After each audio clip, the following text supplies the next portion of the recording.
And welcome to the Damn Podcast. I'm your host, Carter Baines, and we are coming to you live on YouTube and anytime on your favorite streaming service from the Beaver Blitz Studios in the Pac-12 Tower in the high rent district of San Francisco.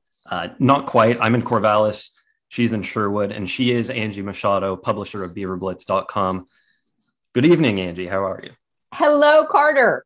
Wow, we are live. We are live streaming, and I can't even tell you how long we've talked about doing this. It's been a while. Yeah, it's been kind of a long time coming. And if you want to maybe go in here and say, tell the listeners and viewers why we're doing it now, where this idea kind of came from, because it's a special week at Beaver Blitz. It is a special week, Carter. And so a lot of you guys that have been with Beaver Blitz for years remember our old Wednesday night chats that we used to do. We did them in the lodge, then we did them on a private chat platform. And we kept talking about how fun it would be to actually be live, be able to see each other.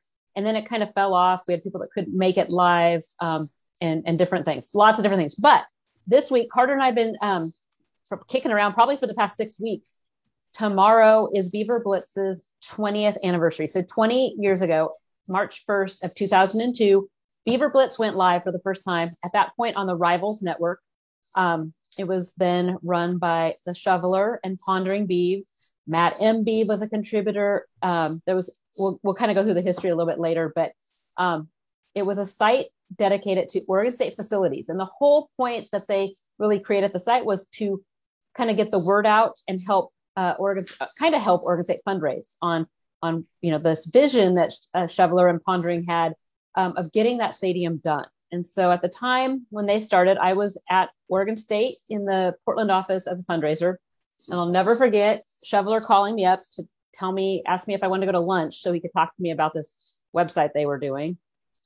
We met a few times and I thought, oh, it's cool. And got to be a really good friend of his. And one day I was walking tailgates, shaking hands like I did. And I had a baby at home. And I told him, I was like, you got to find me a job at your place of employment up in Portland. And he's like, take over Beaver Blitz.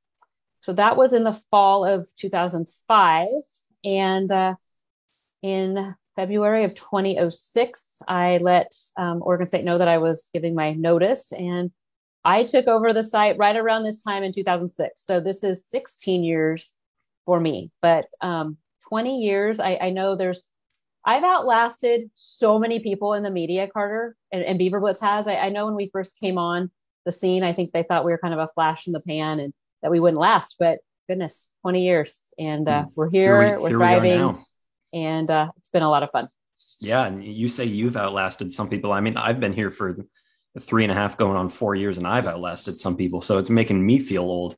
Yeah. Well, Beaver Blitz is just younger than I am. So that dates me a little bit, but here we are celebrating the birthday of the site that we all love for Oregon State coverage. And as part of that celebration, Angie, I know you've got your drink of choice on hand.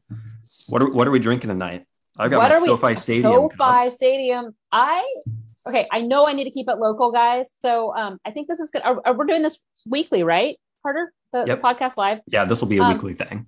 So we want to make this fun and interactive. We want you guys to be asking questions and getting on with it. So Monday night, I usually don't drink on Monday night, but make an exception. And I need more local drinks. We do have a ton of local wine because we belong to a couple wineries, and I'll pull that out, but I just wasn't feeling wine today. So I have just a good old fashioned Captain Morgan and Diet Coke with a squeeze of lime. I am going local today. 10 Barrel Brewing, the Crush Series Guava Sour, one of my favorite beers. And of course, got to have it in the SoFi Stadium cup that I got with you in Los Angeles at the LA Bowl. What an incredible experience and a great souvenir. So Angie, cheers to 20 years. Cheers to 20 years of Beaver Blitz. Cheers to all of you out there watching. And we'd love put in the chat. What are you guys drinking? Are you going to have a beer with us? Are you going to have a glass of wine? Yeah, let us know. And give us some recommendations. And feel free to use the chat if you're watching us live on YouTube. Throw some questions at us. We'll take questions in real time. If we have time at the end today as well, we will also hop in there and go through that. But leave comments as well. If there's anything you want us to touch on, and anything you want to say, go ahead and use that chat. Should be on the right-hand side of your screen if you're on desktop. And and we're just going to try to make this as interactive as possible for everyone who's watching us live on YouTube. Angie just gave you kind of the general rundown of, kind of a history lesson of Beaver Blitz. But I also wanted to kind of jump in and talk about some of our favorite memories as well, covering Oregon State and some of the opportunities that Beaver Blitz has afforded us. So Angie, if you want to go first, your sample size is a little larger than mine, about 4 times larger. But what are some of the favorite memories that stand out to you? If you had to pick, what kind of lasting memories have you made with Beaver Blitz? So many. I mean, I can think back to some of the tailgates that we've done before spring games were fun. It really comes down to the people that I've met, the people within the program. I think I look back. So when I did this, it was really just work from home and spend more time with my growing family. So Luke was not even quite a year old when we took over the site. And then I had Jackson. So, I mean, a memory right there is, gosh, Jack was born in 2007. My due date was actually December 4th. So it was after football season. All's good, baby. And so it was the Washington game in 2007. Evanson Bernard, the football, the called back touchdown, the night game. So by that point, I was huge and pregnant, did not feel like going to a night game, but Eric went. Eric was always willing to take one for the team and head to Corvallis. So he's like, I'm heading down. I covered from home. And anyway, long story short, Jack decided to come early. And so the game was the 10th of November. Jack decided to come on the 12th of November, early in the morning, 2 a.m. And then I don't have maternity leave running Beaver Blitz. So my C-section computer laptop had to come to the hospital. Eric had to bring it. So that was a memory with Beaver Blitz. I just think it comes down to the people. I really thoroughly enjoy all the coaching staffs. Coach Riley, again, so here I have these little kids and I tried to keep it separate, but at the same time, there's a fall camp. If I'm down in Corvallis 3 or 4 times a week in August, sometimes I couldn't find someone to watch them. So the boys would come down with me. They'd always sit around, but Coach Riley, especially, and his staff they were so welcoming to the boys. Being able at that point to walk between all around the practice fields, Coach Riley just standing there to talk and ask how your kids were and genuinely care. I think that's the biggest thing with Oregon State was the care factor. Coach Brennan's wife, asking if the kids could come, next time to let her know so they could go swimming at their, neighborhood pool. I mean, really good people around this program. So I think while we are kind of way outside the family bubble of Oregon State football, and then I'd be remiss if I didn't mention the players, Carter. And I think we might talk about some of our favorite players, but again, such great people. It really does come back to, it really does come back to the people. And, that includes some of our, our colleagues who also cover Oregon State for different outlets. Today we talked to Jonathan Smith at the media room at the Valley Football Center, and it was great to see people's faces again because, it's a long haul during football season, and we feel like we see these people every day, but you come to miss them a little bit. And I know we've both made some great friendships in that way as well. The coaches and players that we get to work with on a daily basis, that's an opportunity that, maybe from time to time we take for granted, but I try to remind myself, it's pretty cool that we get to work with these people. And especially, people like Wayne Tinkle, who are just great people. A lot of the student athletes that we work with, Brandon Kipper, I know is one of our personal favorites. These people are all very generous with their time and with the information that they give us. And it's one of the highlights of this job. And another kind of favorite memory of mine is it's still ongoing, and there's quite a few of them, but it's all of the really cool stadiums and college campuses and just general places that this job has taken me over the years. I mean, I've been to Hawaii. I went to March Madness in Indianapolis last year. I've been to Boulder, Colorado, Rose Bowl. Yeah, Memorial Coliseum, Rose Bowl, and SoFi Stadium in LA. 3 of the coolest stadiums that I think I've ever seen, and quite frankly, 3 of the absolutely legendary stadiums in the world. And Husky Stadium in Washington, of course, Autzen in Eugene, and baseball and basketball as well. I've been all over for that too. So kind of the travel side of it to me has been one of the highlights for sure. But that kind of wraps it for our hindsight part of the section of the pod today. But coming up at Beaver Blitz, we're 20 years in, we're not stopping. So if Angie, if you want to kind of walk people through what we've got this week as far as the celebration goes. I know we're gonna launch a really cool feature of the site here in a couple minutes later on the pod. So we'll have you hold off on announcing that. But yeah, anything else you want to mention this week, and then of course moving forward as well. What's coming up on in the 21st year of Beaver Blitz? The 21st year, holy smokes, Carter. I actually have to just throw it back though, because one other of my greatest memories, or one of the things I'm most proud of with the site, is the growth and development of all of our staff members. Whether that's been Raju, who was one of my first writers to come on board, who's still with us. He does contributions, but to watch where they've come. I mean, Brian Rathbone, he's still writing. Gosh, there's so many guys, and Amy and Marcus were the most recent before you. Marcus is down in San Diego living his sports dream. Amy's working with the Tampa Bay Bucks. You're killing it. I've been kind of giving a little more leeway and letting you run things, and I love it. I love the energy. So 21st century or 21st year, I see, first of all, more incredible coverage. So spring camp kicks off this week on Thursday. You and I will both be in Corvallis for that. Basketball continuing. We're going to talk a little bit more about basketball, but baseball is going to have a big year as well. So a lot of baseball, coverage as well, because this could be an important year for the Beavs.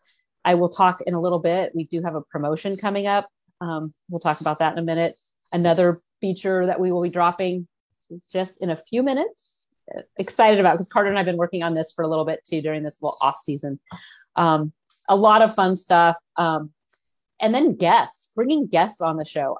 I'm super excited. When Carter and I mapped this out, we kind of started a running list, and we're working on that running list. But you mentioned like Wayne Tinkle. How fun would it be to get Wayne Tinkle on the damn podcast live? He's on our wish list. He's one of many on our long and growing wish list. And with this being a weekly thing moving forward, it's just so easy to shoot out a Zoom link and have people join us. And then obviously we've got the audio version on Spotify, Apple Music, you name it, it's there. So maybe we get some, not only staff members, but some Beaver Blitz members. We can get Biggins and Huffman on to talk recruiting. Like I said, we have a wish list here, and I'm excited because not only will we get some players on working through the SID on that, but we have a chance to talk to other 24/7 site publishers. A lot of fun ahead, and just adding to the depth of coverage that we're offering here in Beaver Blitz. Yeah, it's going to be a great feature, I think, and I really hope it's well received by our members and hopefully future members as well out there. So let's just kind of give a little general rundown of how we're going to operate things here today, because Angie did mention baseball. We are going to talk baseball later.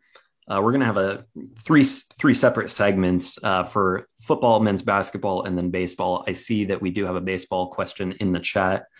So we're going to hold off on that until the baseball section. So if you have anything sport specific, throw it in there before we get to that sport. And then at the end too, we'll take a few questions again if we have time. But so right now we have our little rundown. We have football, basketball, and then baseball. So there's your time frame to get your questions. Yeah. So football will be first, but before that, we're going to take a little ad break here, and we don't have any sponsors yet.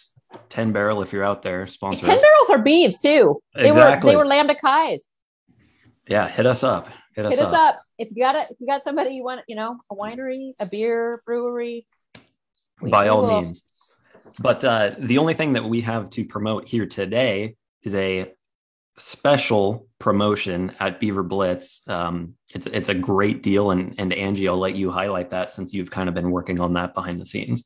Yeah, I reached out to 24/7 and let them know. I said, hey, not only is it the start of spring football camp, and we usually run some type of promotion around that, but I said it's our 20-year anniversary, and we do some type of flash promo. So beginning tonight at midnight, tomorrow morning, right at the midnight, Eastern. So actually, it'll probably go live around 9 p.m. tonight Pacific. We are offering 50% off of annual Beaver Blitz membership. So this is also an upgradable. So if you have a membership right now and a month to month, you can upgrade it. So this is a perfect time to save 50% off your annual subscription. If you have any questions, reach out to Carter or I, but it's only going to run for 2 days. It's over at midnight Eastern time on the 2nd. So if you know, this is the perfect time to get your friends involved. The more, the merrier. The discussions in the lodge are great. Yes, sometimes we disagree, but that's what makes the discussion great. So like I said, 50% off an annual, and this one is an upgradable. So a lot of times our promos are for new members only. This one is for current members as well. So check it out. This really is one of the best offers that you're going to see all year. And again, the timeline on that is 9 p.m. Pacific tonight, Monday, February 28th, through 9 p.m. on Wednesday, March 2nd. That's all Pacific time. Again, that's midnight Eastern.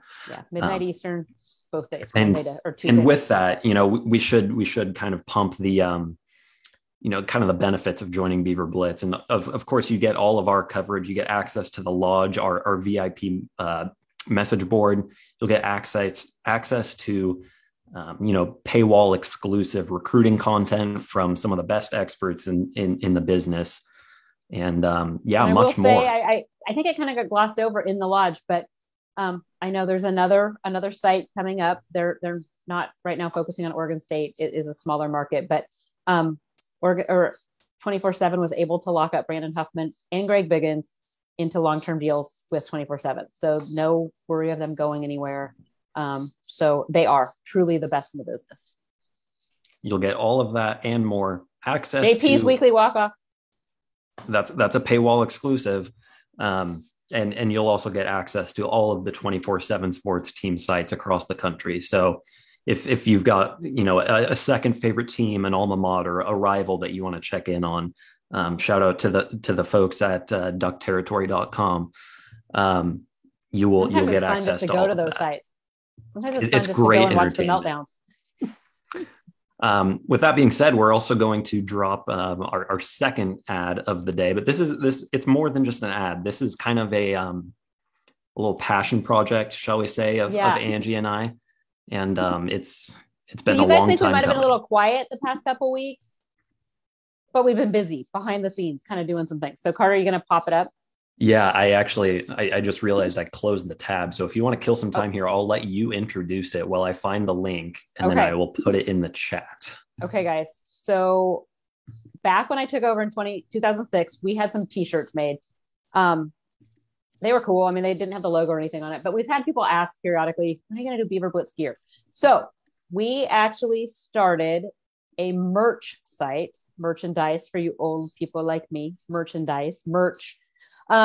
We put some things on there. So not only do we have just the standard Beaver Blitz logo, you can get it on a coffee mug, a travel mug, a sweatshirt, t-shirt, you name it. We got women's sizes, men's sizes, toddler sizes. We got it all, hats. But Carter then took it a step further, and he designed 3 20-year anniversary limited editions that are awesome. I mean, I love them 100%. So just so you know, this site, it's all third party. We picked we add the designs, add the product, or show the products. We're not making any money on this. I've set it to make no profit. It is just their cost. I'm not doing this. We're not doing it to be rich on merchandise. I just want you guys, if you're interested, awesome, wear it with pride. Carter has some stuff coming. I have some stuff coming. And it's been something, gosh, I haven't had new Beaver Blitz gear in so long. So super excited because it has been a work in progress over the past few weeks. And I don't know, 3 super cool designs, Carter, for the 20 years. I don't know which one I like. I like the big bold 20. It reminds me of the Kelly Slater when he won, I think it was his 10th world title. They had a big 10. Again, I am a Kelly Slater fan. And then you had the rounds. We call it Circle Back, and it has the 20 years, 2002 to 2022. And then probably one of my favorites, and this is kind of copying our friends at USC football, but it's 20 years.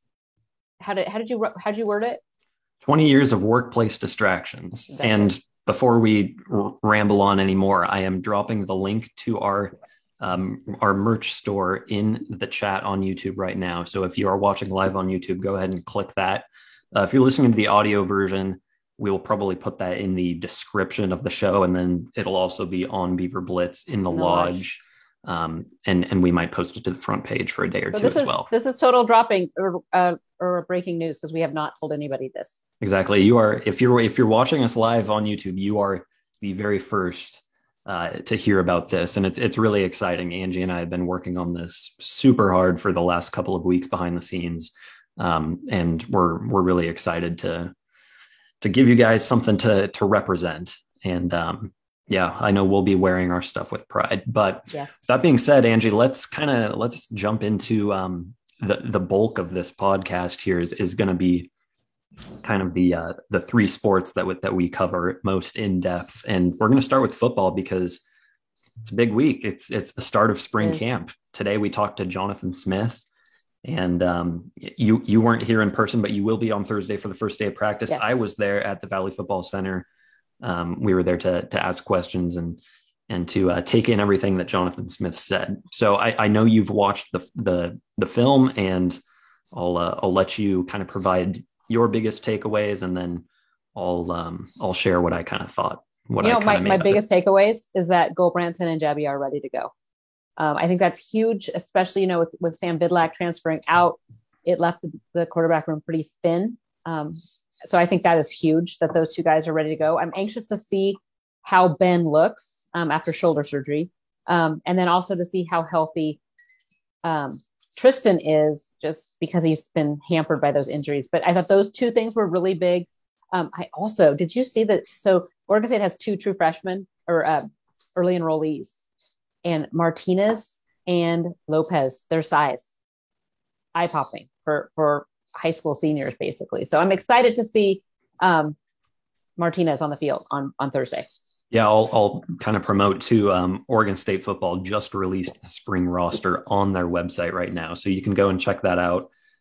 Check out any. I didn't see if there are any number changes. I should go and look at that, but there probably is, just to confuse my old brain. Probably it takes us long enough to figure out who's who out there the first day of camp. But if you really want to confuse me, wear the old Fiesta Bowl throwback jerseys, and somehow my brain still remembers. 51 is Sigler, and 35. Every time Everett Hayes came out to kick a field goal, I was like, wait, why is Ken Simons? No. which will go down as some of the greatest alternate uniforms I think ever in college football history. Cool. But yeah, go ahead and go to the Oregon State football website, check out the rosters, see all of the heights and weights, and any number changes there might have been, and of course updated headshots as well. So that is all live at OSUBeavers.com today. But what were your biggest takeaways? I mean, you were there. Sometimes Jonathan is pretty even keel, but what did you take away from being there live, talking with him? Yeah, I think he's just really excited to get back on the field. I know he was very grateful of all of us that showed up today, and was quick to welcome us back. And I think as much as he might like to keep things close to the belt, I think he enjoys the interactions with us, because we joke around every now and then with him. But it was good to see him again. And you kind of mentioned my biggest takeaway was that all of the quarterbacks in the room are healthy now, and that's huge for the quarterback competition. He also mentioned with Chance Nolan that kind of the thing that they've been focusing on this offseason with him the most is the deep ball and working on his accuracy there. Smith has said that, they have an opportunity to kind of open things up a little bit more with the receivers they have and with the protection that he's going to get from the offensive line. So it's really important that Chance is able to put the ball on a dime and hit his receivers who are, 30 plus yards downfield. So I'll be watching that in camp to see if that comes to fruition a little bit, is Chance's accuracy on the deep ball. Outside of that, he mentioned some of the staff changes with Trent Bray moving to defensive coordinator as well. He's kind of getting a running start at that. Anthony Perkins coming in at defensive backs coach to help Blue Adams. That was totally just hey, it's a big position. You've got 5 guys on the field at a time, especially with the new nickel packages that they've been running a lot. So just from a recruiting perspective, from an on-field perspective, it makes sense to have two coaches kind of handling that. So, it's not a demotion or a downgrade of any sort for Blue Adams. It's, just strictly, this is a guy that we interviewed before. We really liked him. We're going to bring him in because we need a little extra help. So that kind of I say they need help up. at defensive line, but that's just me. That's my rum and Coke talking now. See, this is why it's good to have Angie drinking a cocktail. There you go. So yeah, that's kind of our biggest takeaways from the Jonathan Smith presser. You can watch the full thing on our YouTube channel. If you're watching us live right now, you have access to that with one click away. It's also on the homepage at beaverblitz.com, along with a transcript of some of the highlights. So spring football, we mentioned, starts this week. First practice is Thursday. The schedule, Angie, they're going back to the original spring camp schedule that Jonathan Smith brought with him from Washington. They took a year off from that last year, went 5 straight weeks in April and May. They're going back to a 2 weeks in March, 2 weeks off for finals and spring break, and then 3 weeks in April with the spring football game coming on the 3rd the third Saturday in April, which I believe is the 16th. It's the 16th. Yep. Okay. So spring game on the 16th.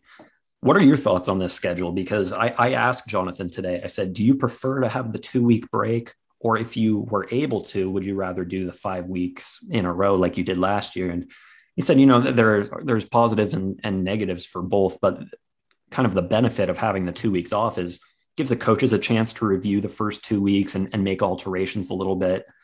Gives the guys a chance to get away from football and focus on finals. And then, everybody could use a week off for spring break. So what are your thoughts on kind of the way that they're structuring this? I know why they do it, and it makes sense with Oregon State being on the quarter system and having those finals like that.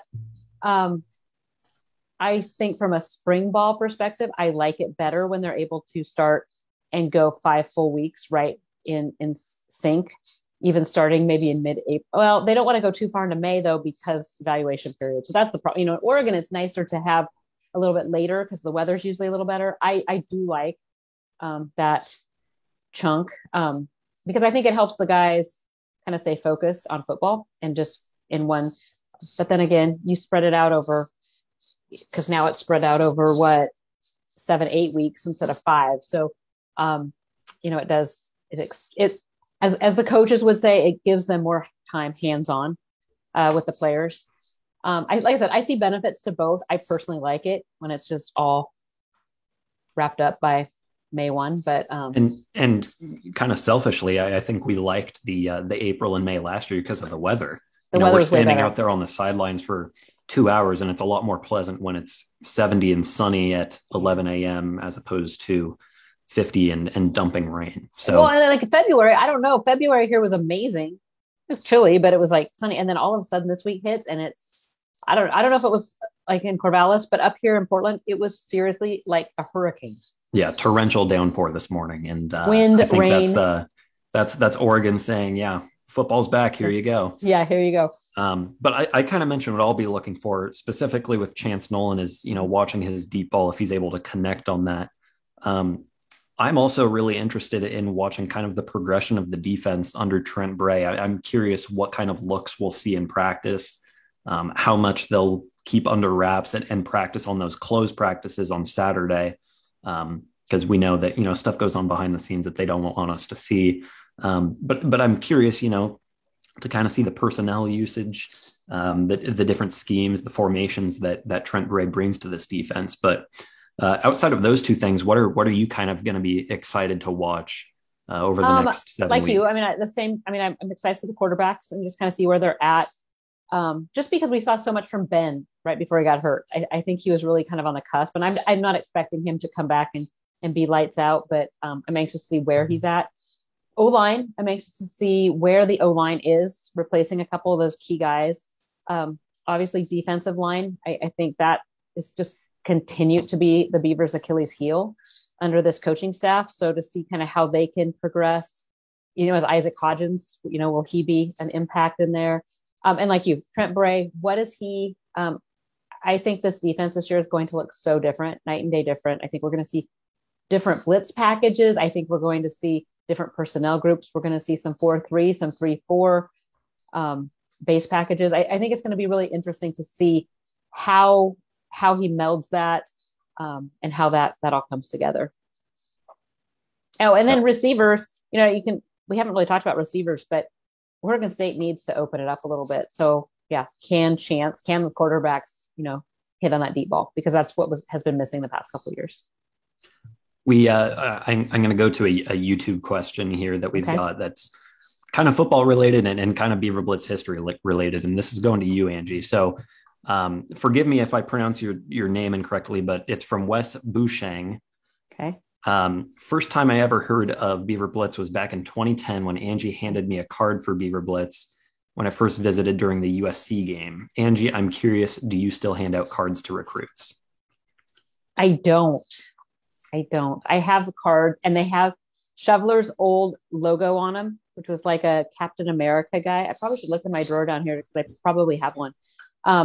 We had some cards printed up. So some of you guys will remember we had Liza Newcomb was a photographer for us. She was amazing. And she was, we're not a huge site, so we don't have this huge budget.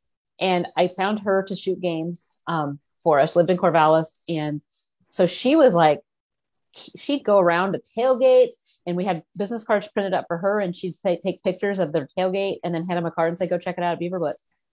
So yeah, we do have cards. I just don't, everything now, it's so interesting how this has progressed from when I first started and everything was phone calls, to some Facebook messaging, to text, 100% text messaging, to now guys don't even text. They all DM on Twitter. So it's an interesting, but an interesting transgression of how it's kind of gone.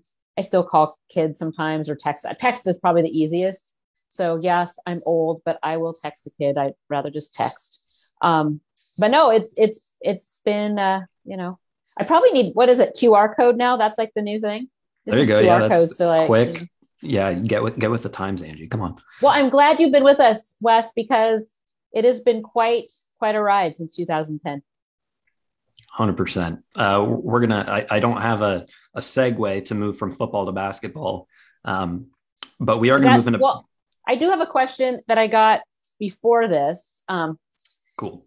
Let's hear it. Let's just go, because it's Mr. G Gray on Beaver Blitz, and he texted because he didn't know if this was like a good, but I think it's a good thing to talk about, because this whole name, image, and likeness thing, NIL, is huge, and Oregon State needs to take that next step. And we've talked about this ad nauseum in the lodge, and I don't think there's going to be too much discussion. I think this is something that we need to talk about daily, because it is that important to Oregon State's program. So a little history. Mr. Gray has kind of started the groundwork for forming a 501c3 nonprofit to help with the whole NIL with fans. And then I also have kind of been looped into a group of Oregon State boosters that are working on a project as well. And his question, and their whole point was that they really need to set it up so that they are raising about 10% of Oregon State's operating budget for football. So if Oregon State's budget is 100 million, which it's roughly 100, I think 120, that they need to be raising 100 or 10 million each year to give out in NIL deals, and then helping to get these prospects and players connected with business owners and, the like. So his question is, what are your thoughts on NIL between the BSCF and the $10 million group? Should the groups merge, collaborate, or work as separate entities? Carter, what are your thoughts on it? Because I have very strong feelings on it. I'm kind of curious what your feelings are, because I know that you've had conversations, with multiple stakeholders here, and you're a little familiar with kind of the operations here. So I'll let you handle this one first, and then I'll give my thoughts on NIL in general and kind of the way that Oregon State should handle it. NIL is huge. And we should have put this in. So I'm adding a segment here with NIL because it is that important. What's going on now, it's not being regulated. That will change, as schools start really breaking rules. But There's no rules to which break I'm sure is already happening. Oh, it is. Especially at, big schools and schools Tennessee, that have been getting away with stuff for years. This gives them an avenue. And while it's unregulated, they can, this is a complete other, we could have a full podcast on this topic, but go ahead. So my thoughts are that these groups need to merge, collaborate, because I think Oregon State is small enough that it needs to be all in, all for one for all, together, work together, make one great organization. And I can't even emphasize Oregon State's behind in this. It needs to happen. It needs to happen yesterday. It sounds like things will kind of get up and running here in the next, I think by spring, but that's just been the talk in the lodge. Oregon State was probably the lead destination for 4-star quarterback Braden Dorman for the 2023 class. And then all of a sudden he already had recruitment, but Arizona snuck in and somehow he commits to Arizona. Now there's still time to flip him, but the question is, what did Arizona do? They already have like a bazillion top quarterbacks on their roster. I would say Arizona is a little ahead of the game as far as NIL because they had all those years of basketball, which was under the table, but their boosters are already primed and know exactly what needs to happen. SEC already primed.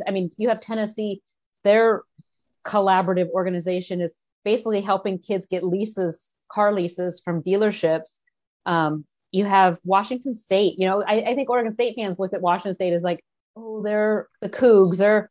They've already got a group up and running of former players and offering kids, prospects deals and hooking them up with different groups for, well, if they're one thing, a journalist major or someone that wants to go into sports media, connect with me.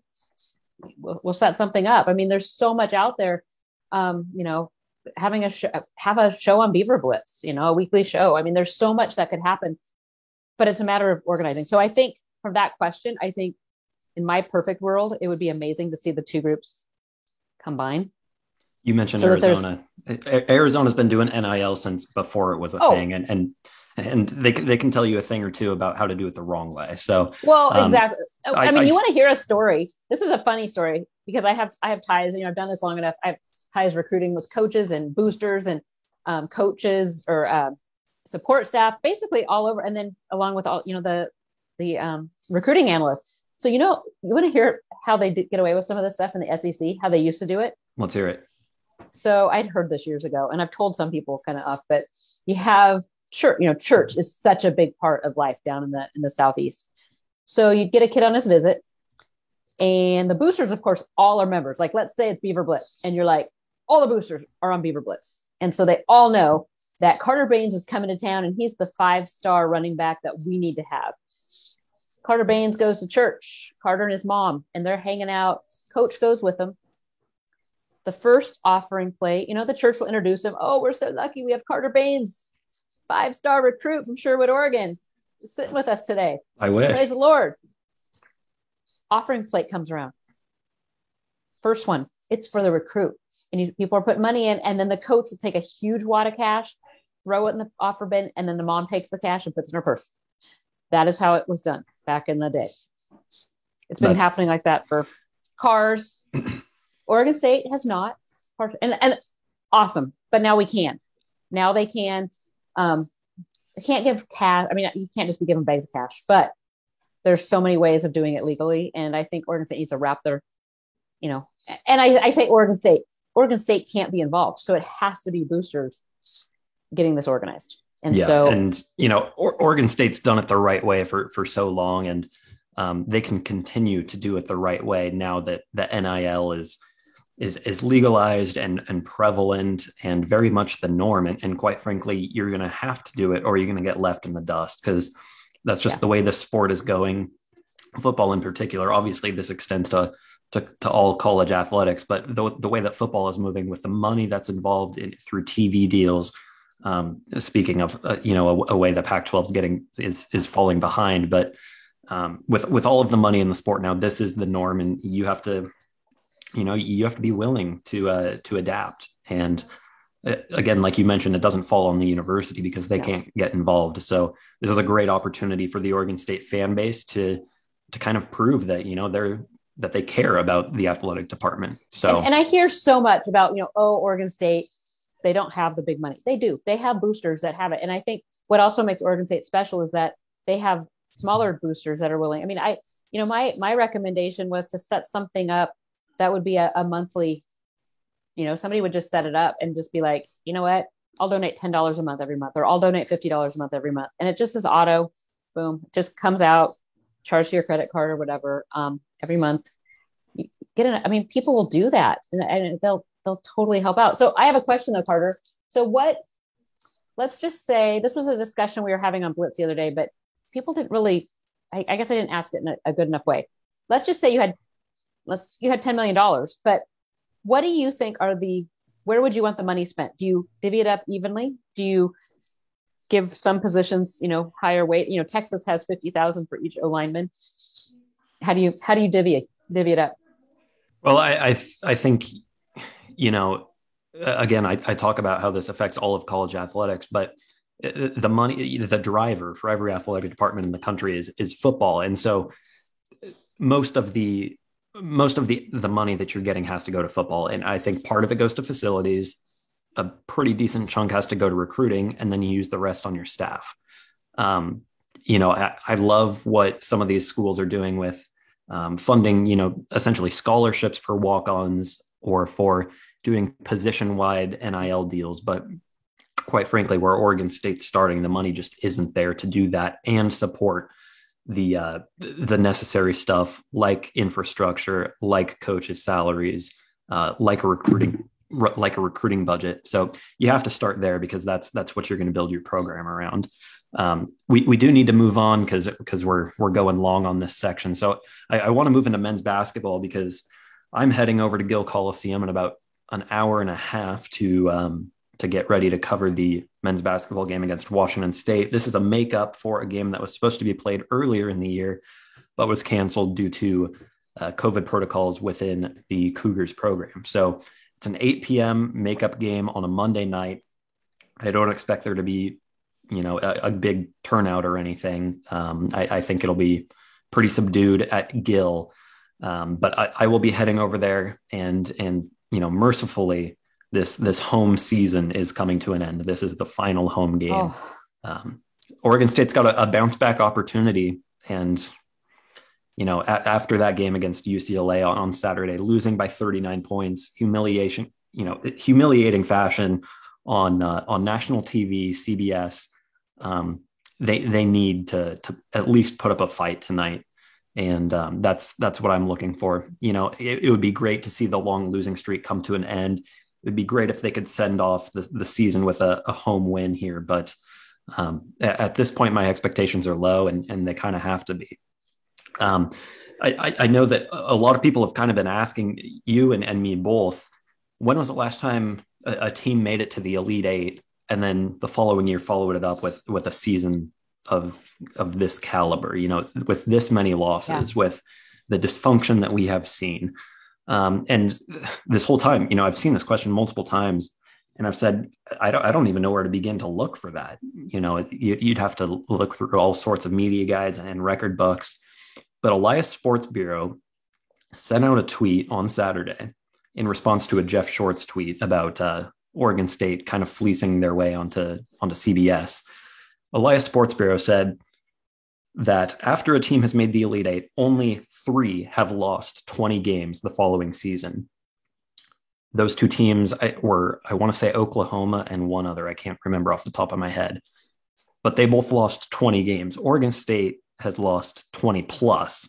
They're trending toward 27, 28 losses, which would go down as the school record for losses and potentially the Pac-12 record for losses if they hit 28. So this is the worst season ever to follow up an Elite Eight run.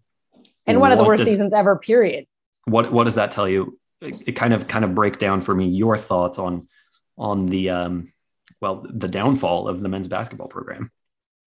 I wish I had an answer because I know you and I've talked off the record, off camera about Wayne Tinkle and how much we want him to succeed. I mean, he's a great ambassador. We love interviewing him. Nice, one of the nicest people you'll meet, but it's not getting done. And at some level, I mean, here there was so much excitement with the guys he brought in, the JUCO guys, how it has turned so bad, and then the body language of the players. I mean, he's lost this team. He has completely lost this team. And at what point? I mean, I know early in the season you're kind of blaming the players, and that there was players not showing up on time, players being late, players make plays, all that. But at some point, the head coach has to figure, and we got in this talk a lot about Tim Tibesar, is that at some level, the coach is making a lot of money.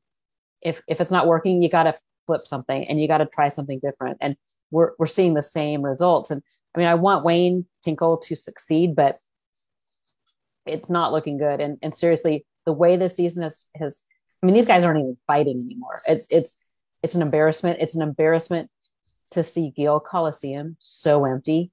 And I'm a proponent like you. I mean, football is king, and football is where you spend all your money. And, I don't think you go and spend a ton of cash on basketball, but, after last year's Elite Eight run, Scott Barnes goes out and throws a bunch of money to keep Wayne after some kind of iffy seasons as well. So, and let's stop there and talk about that a little bit, because, there's a very large camp out there that wants Wayne Tinkle gone.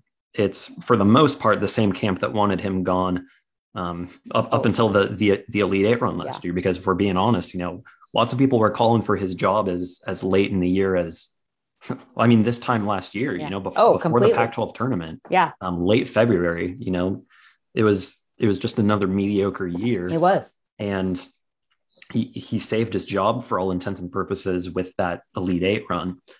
The extension, I think, really ties Oregon State's hands a little bit, because the buyout is too large. You can't fire him this year. That is something that all of the people out there who want Wayne Tinkle gone this year, I get it. It's frustrating. He hasn't produced enough to keep his job, I think. But the reality is, and we all have to wrap our heads around this, is he's not going anywhere. No. He's not gonna pull a Gary Anderson, and he's not going to give up his contract. He's not going to walk away. Why would you? You have a contract that's got you here for 4 more years, millions of dollars. The universities are not going to fire him, because we mentioned just a few minutes ago, that the budget's not there. So you can't afford it. You can't afford to fire him. He's not going to leave. So he's going to be here next year. The only things that you can do, change up your staff. Mm-hmm. You've got a couple of assistants. You do that? I think if you're Scott Barnes, you require it. Yeah. I think you say, we can't fire you, but you have to change something. To see what the interaction between Jared Lucas and Kerry Rupp, that shocking, just shocking. If you haven't heard or seen about that, Andrew Hobner, who covers Oregon State for KEZI 9 News in Eugene, tweeted during the game that there was an exchange between Jared Lucas and Kerry Rupp, assistant coach. Rupp wanted Jared Lucas to take the seat on the bench next to the coaches. Lucas ignored him, said, "I'm done," with an expletive or two in there too, and just walked away. And it goes back to the culture of this team. And this is kind of, I think, the genesis of the issue is that this team just never came together. You had a group of guys who came in from the transfer portal and JUCO ranks, and you had a group of guys that came back from an Elite Eight team, and they both had very different motivations. Mm-hmm. The guys who came back from last year's team probably felt, in a way, entitled to playing time, entitled to success. And I'm not in the locker room, so I don't know if this is true or not, but this is my read on the situation. And then the transfers come in, and if you're transferring to a program like Oregon State, you're expecting to play right away, or to at least be a contributor. And when those two things clash, because there's not enough playing time for 12 guys, then you start to get some players who are unhappy. And that leads to the issues that you've seen with players showing up late to practices, games. They're not getting their homework done. All of the other things that Wayne Tinkle has alluded to and we've seen firsthand. Well, and I think it was telling. I think they needed to nip this in the bud early. but there were rumors out there that one of the first big road games that the Beavers went on, the staff had them put in, kind of strategically placed roommate situations to kind of get these guys together. And they took it upon themselves to go pair up with their friends. I think this is also where you're really seeing the lack of leadership, player leadership from like a Zach Reichel or a Stephen Thompson. I think those guys, or Ethan Thompson, I think those guys really did kind of gel that team. And I've heard numerous stories of how great Zach was at kind of keeping guys accountable. So no, it's super unfortunate, but I think if you're a Beaver fan, I think you need to make some changes at the assistant coaches, but I think you just have to chalk it up to Wayne Tinkle's your coach, and you have to. I'd love to get Wayne on, and we'll have to try to work on that after the season. And we'll definitely do everything we can to get him on, let him clear the air a little bit, and just kind of give him a platform to talk about the season and what went wrong and how they're going to address it, because he will be here. He is the past, present, and future of the program as far as we're aware. So let's move on to a more positive topic as we kind of close out the show a little bit. We're going to get to that baseball question that came in a little bit earlier on YouTube Live. But let's just kind of recap the first 2 weekends of the baseball season. Oregon State's right now sitting at number 12 in the country. They entered the year at number 11. They actually went down in the polls, in one poll, in the Baseball America poll. I don't know what Oregon State baseball team they were watching, because the one I saw in Surprise when I was down there is a team that looks, quite frankly, pretty close to unbeatable. What have you seen? But I'm sure they love like Arkansas or, one of those teams. Come on, Baseball America, wake up. Yeah, it's the SEC rules all. But exactly. But what have you seen, Angie? I don't know if you watched any of the games on Flow Sports, but I'm sure you've been in tune. How dominant can this team be offensively and on the mound? I follow your thread, because that's another great part of Beaver Blitz is Carter. Carter was actually there the first weekend in Surprise, and keeps a running thread. So not only do we have JP's weekly walk-off going that gives you like the most in-depth baseball preview of the weekend, Carter keeps a headquarters for the weekend, and then he does game inning by inning updates. So it's such a great way. Like when you're out and about, you can just check the lodge and see where they're at, what the score is. What I'm most impressed with, I think pitching wise is going to be big, but I'm more impressed with the bats. I think that has been Oregon State, maybe something they've struggled with is getting those bats going. But to see how dominant those guys have been is going to be huge. So if the pitchers can stay healthy, and you keep, and that's a question. I know Fennings was out. I don't know how serious that is. Let's pause there, because that is the baseball question that comes in from Brad Baines. Thanks, Dad, for the question to start things off. Any word on why Jake Fennings left early in his last start? Yeah, that's the burning question right now. Obviously, Will Frisch is dealing with some forearm tightness. That came out opening weekend. We don't have a timeline for him either. Jake Fennings left the game on Saturday. They played a Thursday through Saturday series against Xavier. Left the game after 2 innings of work. Went out to warm up for the third and left the field with the training staff. And yeah, that's concerning, because that's two of your 3 weekend starters going down. And what you expect to be 2 of the 3 best starting pitchers in the conference. So we don't have word, to answer the question. We don't have word right now on what their status is, what the injuries are. So that's concerning though. If you're just out throwing bullpen or throwing warmups and you're out, this training staff, I mean, that makes me worry about elbow. Forearm tightness doesn't concern me as much as, but then again, coaches lie too. Coaches might say forearm tightness. And forearm tightness is often attributable to an elbow injury. Yeah. And that's often what you see, in the major leagues, is guys will be out for a week with forearm tightness. Next thing you know, they're having Tommy John surgery. Yeah. So it's reminiscent a little bit of Kevin Abel, just as recently as 2 years ago, who, started the season and then very quickly had to have Tommy John surgery. So I did receive word today at the football press conference that we should have media availability for baseball Wednesday morning. So as long as that goes according to plan, it looks like mark your calendars for Monday morning. We should have some news. If Mitch Canham gives us anything on the pitchers, he could be non-committal. He could kind of, dodge the subject a little bit, but if nobody else asks, I certainly will. I mean, we're gonna see what we can get on Phoenix and on Will Frisch, because quite frankly, you know, we want answers for why Oregon State's missing 2/3 of its starting rotation. So, but the bats, haven't you been impressed with the bats?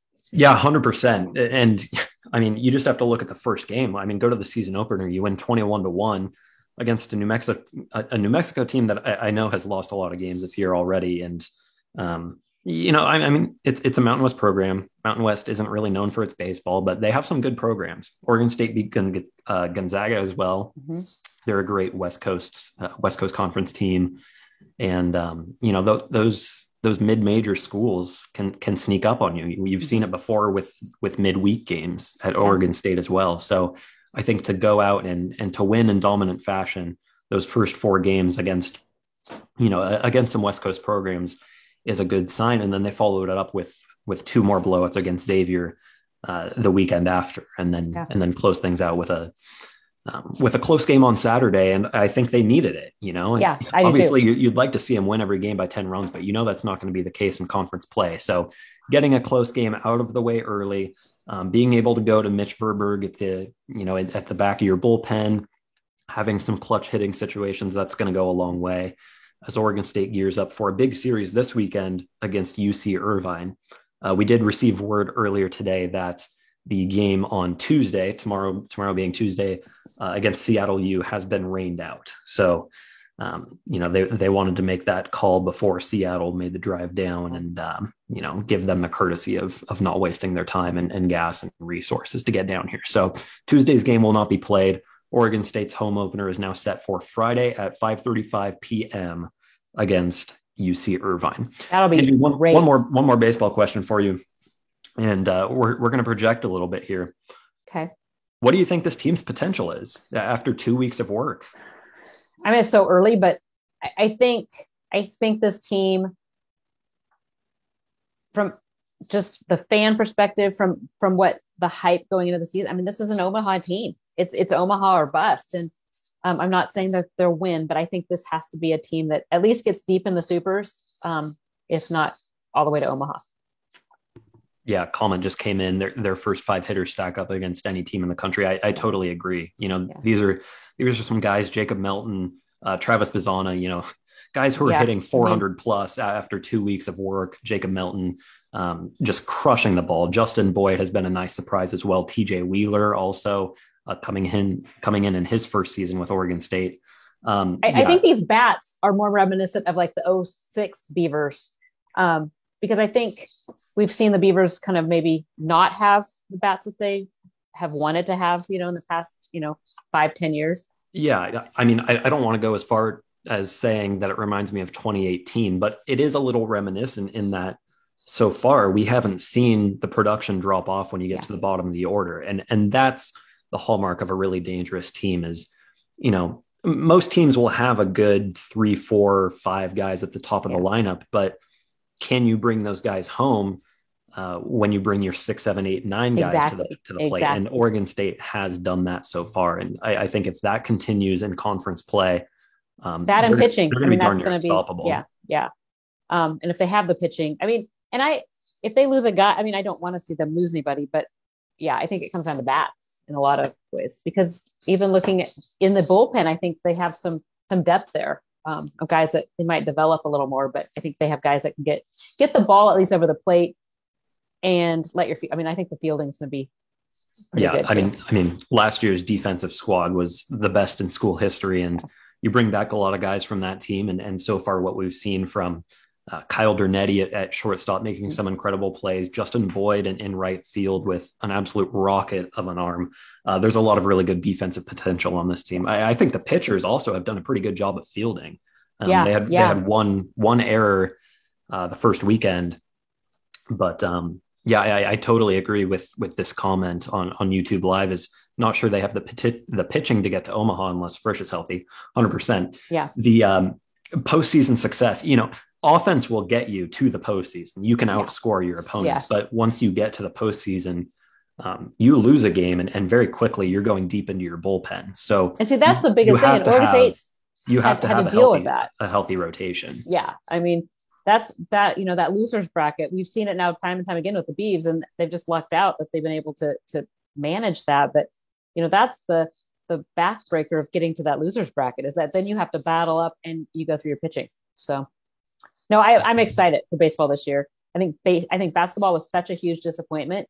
But spring football and baseball, it's going to be a fun few months. And yeah, I'm excited. I'm excited too. And with that, we're hitting the 1 hour mark, so we should wrap this up. But Angie, if you want to drop again one more time, the 50% off deal that is running for the next 48 hours on Beaver Blitz, that's going to drop in 3 hours. If you're listening to this live, because it's midnight Eastern time, so it should drop at 9 p.m. Pacific. 50% off annual subscription to Beaver Blitz, and this one is upgrades too. So this means most of them are for new members only. So this one is an upgradable. So if you have a monthly, you can go ahead and go on and upgrade to an annual, say 50%. Huge deal. Only going until midnight Eastern time on Wednesday night, the 2nd. So 9 p.m. that night. And then the merch dropped. So that's super exciting. And then drop us a line, shoot us or post in the lodge, shoot us a DM on Twitter of things that you liked, didn't like, how you want us to spruce this up. This was our very first live. So Carter, it was super fun. And yeah, it was a blast. How much cocktail? I did okay. It's gone. Nice work. Yeah, the 10 barrel went back quick. Mine was super weak. You guys, I joked about me making comments with my rum and Coke, but I wanted to keep it like PG on day one, but I don't know. It might be kind of fun someday not on a Monday night though. I can't. It's too long of a week. We'll see. But, we'll have a schedule in place for when we're going to go live. Obviously, if you're listening on your favorite podcast app right now, you can listen anytime after it's posted. But if you are watching live, or if you plan on watching live in the future, we will always tweet it out. We'll always post it on Beaver Blitz, so ahead of time. And you can also hit the notification bell on our YouTube channel. So be sure to subscribe. The notification bell. There you go, Angie. Hit that notification bell. Knock it out of the park. Do whatever you want to do with it, and you will be alerted every time. Give us a little follow here on the Beaver Blitz video. Absolutely. Well, Angie, thanks for joining me for this historic episode of the Damn Podcast. And thank you to all of the viewers on YouTube Live for your comments, your questions, your congratulations on 20 years of Beaver Blitz. It's been a blast. My 4 years here have been absolutely awesome. I know Angie would say the same thing about her 16, and I know the people that came before both of us would say the same as well. So I was thinking we might have a shoveler sighting, but I think he might have got busy because he told me he was going to try to pop in, but yeah, it hasn't happened. So we went long as it is. So if we had a guest, this would have been an absolute marathon of an episode. But yeah, maybe we'll bring on one of our fans sometime. We should. We'll add them to the guest list. So Stay tuned for future episodes this spring. We're going to bring on some guests. Next week we'll have some spring camp kind of first week recap going on. We'll recap the final weekend of the regular season in men's basketball, and then the home opening series on the baseball diamond as well. So stay tuned for that. Thanks to everyone for joining us on YouTube Live and listening anytime on your favorite podcast app. For Angie Machado, I'm Carter Baines, and thank you for joining us on the Damn Podcast.